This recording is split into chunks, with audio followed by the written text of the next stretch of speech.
Born in 1978, Grant William Veach Harrold is an etiquette coach from the United Kingdom who was a Royal Butler for the Prince of Wales and the Duchess of Cornwall from 2004 to 2011. His duties involved butlering for the Prince of Wales, the Duke and Duchess of Cambridge, the Duchess of Cornwall and the Duke of Sussex. He's the authority on Britain's royal etiquette and currently works with a number of royalties and VIPs across the globe to provide guidance and training. He's also an ambassador for the British Dyslexia Association. He is now a butler trainer, British royal etiquette consultant and broadcaster, and has featured on TV series in the UK for the last 20 years.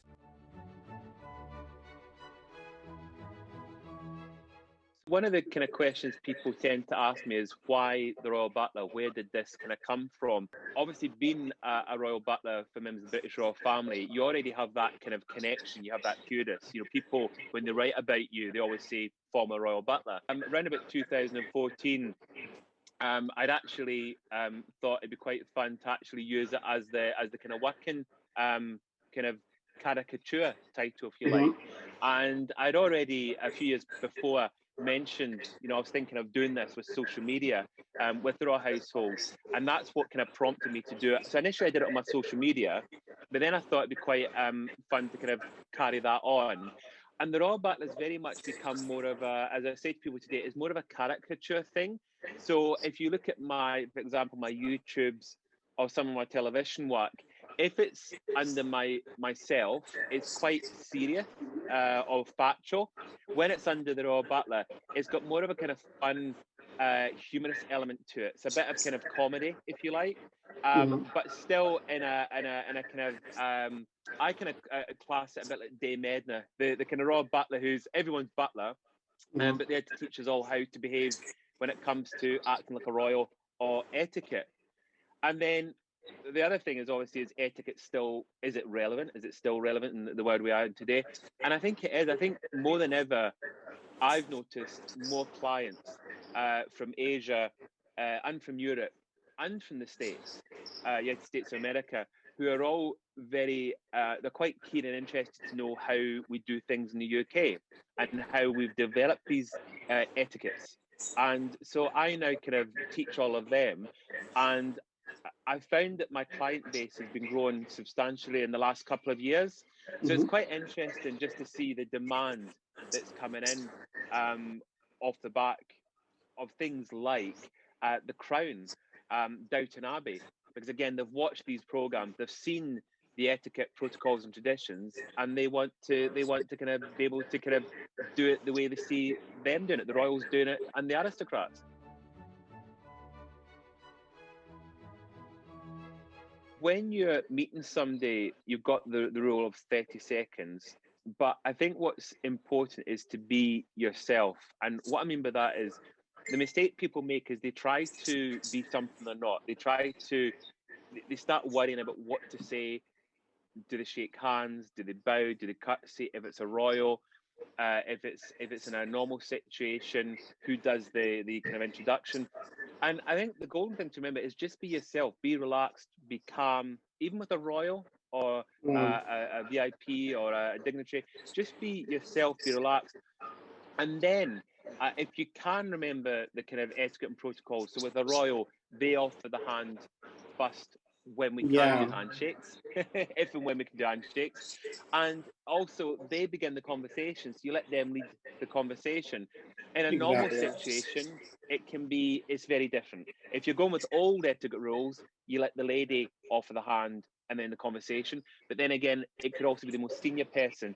But rather than worry about all of that, unless you're trying to make a good impression, I think the thing is just let it naturally flow. And as long as you're kind of minding your manners and being polite, you're not gonna go wrong. I think that's the golden rule. And if you shake hands, when we get to that point again, the simplest thing is, rather than worrying about the angle of the hand, how you open the hand, how you close the hand, I mean, they're technically important when doing the handshake.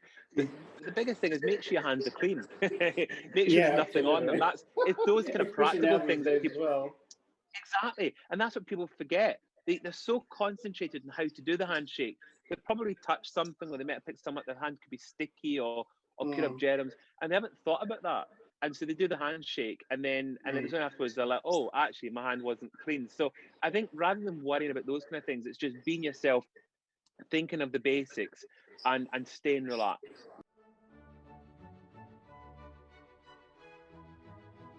This is the handshake etiquette, is that, as I mentioned earlier on, normally it would be, so if it was the royal has to offer their hand first, regardless if it's male or female.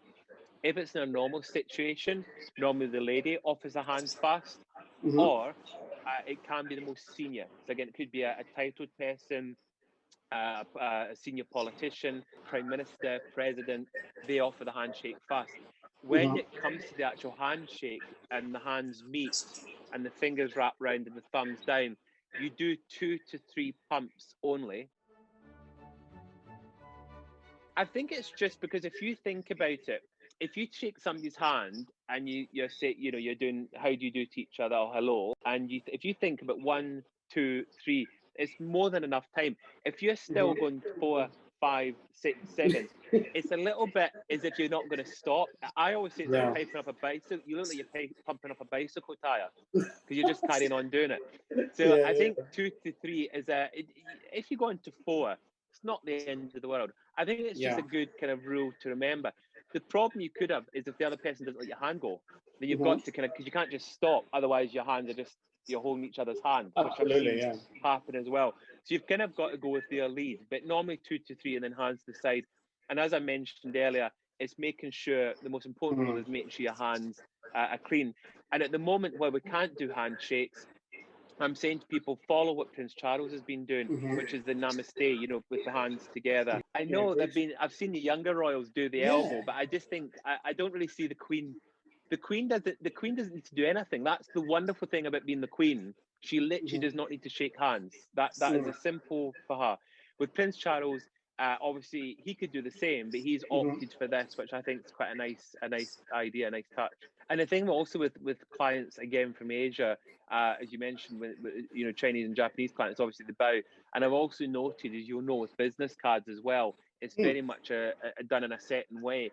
And I've said to people that when it comes to etiquettes of other countries, it's really important to understand not everything, because we're not trying to be experts in every field, but at the same time, you just need to understand, especially with introductions, that's one of the things to expect. Where in the UK, especially not in a business setting, you wouldn't just give a business card unless it was a business setting. But even then, I tend not to give a business card until the end of the meeting, where a lot of people will do it at the start, which is completely fine. So I'm aware that with them, they expect to give you a card. You expect to give them the card at the start of the introduction, which is equally, that's fine.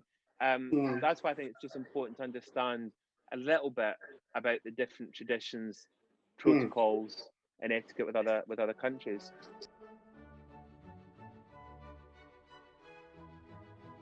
It's a great question, a very tricky one, because I have watched it. And obviously, as we're all aware, there's a lot of controversy around it, because obviously it's hitting quite a few interesting storylines. And at the moment, there's questions over what is drama and what is reality. For those of us that remember, and obviously I'm in that generation, we know what took place, or we understand what took place, because we've heard the late Princess Diana talk about things that happened. Now, the younger generation are unaware of any of that. And so they're watching this, and obviously they're slightly shocked, horrified that a royal family they thought they knew is not quite the royal family they knew. And I think what's difficult is I'm fully aware that there's a lot of it being added. There's a lot of drama that's been put in with it, without question. And the problem is that it highlights a lot of what did take place. It kind of highlights it. And then you end up with this situation where the younger generation are kind of having this backlash. They're kind of suddenly going, wait a minute, what's this all about? And they're kind of going on social media. And it's really sad, because, these are events, things that took place 20, 30 years ago. And they always say time's a healer. And I believe time's a healer. And it's very difficult when we're in a different time now, a different generation. We've got new royals, The Queen's now, you know, in that kind of final chapter of her life, sadly. But at the same time, you want it all just to be perfect for them. Yeah. So when you have things like this going to happen, it's a really tricky one, because obviously there's going to be programs that are going to talk about the past, and the past is very important for the future, and I don't think it should be covered up or hidden away. But at the same time, with these kind of programs, I suppose you've got to just be aware that they are going to bring up things that have taken place. For me, watching it, it's interesting, because I think more for me, I'm looking at the homes. Because I worked in a lot of the homes, I'm kind of looking at them thinking, did it look like that? I don't remember it looking like that, and that kind of thing. More than concentrating the actual storyline, because I'm kind of watching it with a pinch of salt. You know, I'm not kind of watching it and taking it all as gospel. But as far as the characters go, quite interesting, because I did think that Olivia Colman does play a very good queen. I think when you watch her, she does remind me of the Queen, just from the way she speaks and the way she kind of acts. It's quite interesting how she's kind of got the character so well to play it. And the gentleman plays Prince Charles, again, very good at all kind of mannerisms, the way that he portrays him. As far as the actual accuracy goes, of course, it's not. You're not going to get it spot on. It's quite well put together, and I'm sure they've got quite big budgets that they're able to do this. I should quickly also mention that when The Crown began, I was actually asked to be a historical advisor. They approached me to see if I'd be a historical advisor, and I remember at the time thinking it was an amazing opportunity. But I did worry that the problem for me is I'm very truthful. I'm completely honest with everything I do, and I might be a bit too honest for that show, because I'd be pointing out things that maybe shouldn't be pointed out. So that's why I obviously turned it down. But I do watch it. I do find it interesting, and I think it's just because I'm a lover of all things royal. So I'm, in a way, when I watch it, I'm kind of just interested to see how it's being portrayed. I think the future seasons will be more interesting to me, because that's when I was there. When it comes to dining, I'll use the royals again as a good example, because people have often said to me, when you're with the Queen or the Prince, how do you dine? And I've always said, quite simply, copy them. You can't go wrong if you copy them. I mean, you've got the old-fashioned rules of you know, when you sit down, you keep your back straight, bottom tucked into the back of the chair, legs together, hands on the lap when you're not eating. When you're eating, hands above, obviously for the cutlery. You work on the outside, you work your way in. You have your white wine for the starter. If it's 3 courses, white wine for the starter, red wine for the main. And then potentially, if there's a pudding, there might be a pudding wine. Or if it's a lunch and there's a cheese, there could be a port.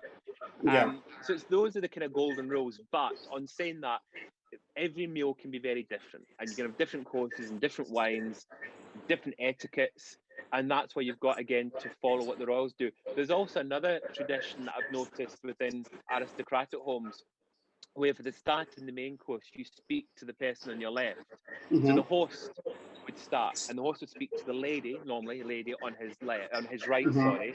And then after the start in the main course, for the pudding and the coffee, he would turn and speak to the person on his left. Now this would have a chain effect around the table, and that was one of the kind of eating etiquette rules, or conversation etiquette, is that you would start with the person going with the host lead on his right, and then to the person on the left.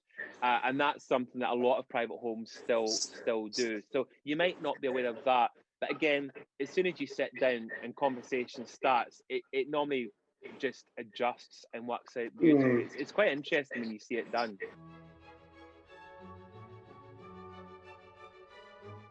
I think when it comes to being the perfect gentleman or lady, at one time, it was the way it was very much down to your education. It was down to your upbringing.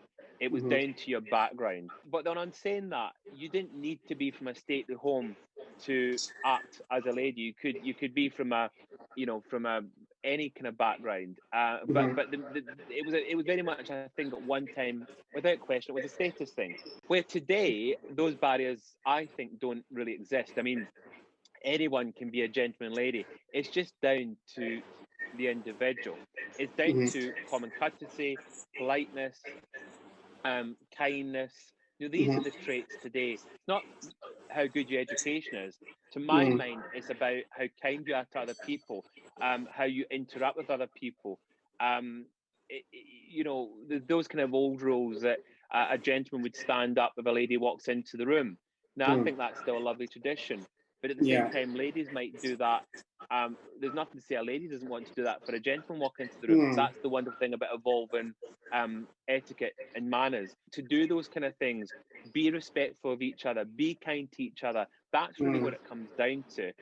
Not so much about if you hold the right knife or fork at dinner. At one time, that was seen as, being a gentleman or lady. Do you know how to do those kind of things? But I think, as I said, as long as you just remember general day-to-day politeness, holding doors open for people, regardless of who you are, I think that's what makes you a gentleman or a lady.